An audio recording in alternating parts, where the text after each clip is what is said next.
الحمدللہ رب العالمین والصلاة والسلام علی سید الانبیاء والمرسلین اما بعد فاعوذ باللہ من الشیطان الرجیم بسم اللہ الرحمن الرحیم۔ حضرات محترم، آج ہم آپ کے سامنے کفار سے عذاب میں تخفیف کی جائے گی یا نہیں، اس حوالے سے ایک آیت اور حدیث کے درمیان تعارض کی تطبیق قائم کریں گے۔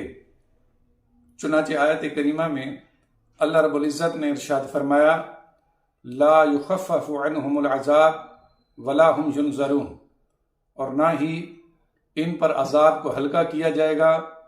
اور نہ ہی ان پر نظر کرم کی جائے گی۔ اس آیت کریمہ سے واضح طور پر معلوم ہوا کہ کفار سے عذاب میں کسی صورت بھی تخفیف نہیں کی جائے گی، جبکہ اس کے برعکس بخاری شریف کی حدیث پاک کا مفہوم ہے کہ ابو لہب کہ جس کی مذمت پر پوری سورہ لہب نازل ہوئی، اس کے بارے میں حدیث پاک میں آتا ہے کہ اس کے مرنے کے بعد اس کے گھر والوں نے جب اس کو خواب میں دیکھا تو اس سے پوچھا، ما فعل اللہ بکا،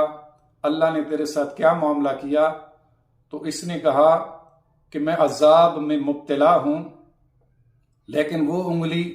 کہ جس کے ذریعے میں نے اپنے بھتیجے یعنی محمد عربی صلی اللہ علیہ وسلم کی خوشی میں اپنی لونڈی کو آزاد کیا تھا، تو اس انگلی سے اب بھی مجھے پانی ملتا ہے، جس سے معلوم ہوا کہ کفار کے عذاب میں تخفیف ہوتی ہے، جبکہ آیت میں ارشاد ہوا کہ کفار کے عذاب میں تخفیف نہیں کی جائے گی۔ آیت اور بخاری شریف کی حدیث کے درمیان بظاہر تعارض معلوم ہوتا ہے۔ اب اس تعارض کے درمیان تطبیق اس طرح قائم ہوگی کہ اس کے 3 جواب ہیں۔ پہلا جواب تو یہ ہے کہ حضور نبی کریم صلی اللہ علیہ وآلہ وسلم کی شفاعت اور آپ کی وجاہت کو ملحوظ خاطر رکھتے ہوئے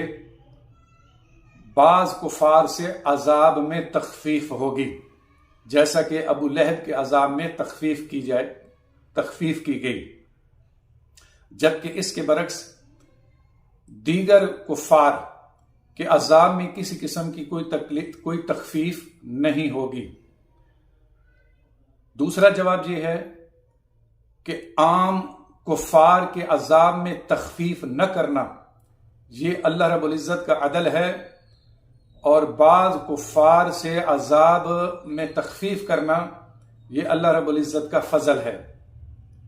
اور تیسرا جواب یہ ہے کہ جس آیت کریمہ میں ارشاد ہوا کہ کفار سے عذاب میں تخفیف نہیں کی جائے گی، اس کا مطلب یہ ہے کہ آخرت کے عذاب میں تخفیف نہیں کی جائے گی، اور جس حدیث میں تخفیف کا ثبوت موجود ہے اس کا مطلب یہ ہے کہ برزخ کے عذاب میں کفار سے تخفیف کی جا سکتی ہے، جیسا کہ ابو لہب کے عذاب میں تخفیف کی گئی۔ اب اگر اس تطبیق کو تسلیم کر لیا جائے تو آیت اور حدیث کے درمیان تعارض بھی ختم ہو جائے گا، اور اس حل کے بعد اختلاف بھی ختم ہو جائے گا۔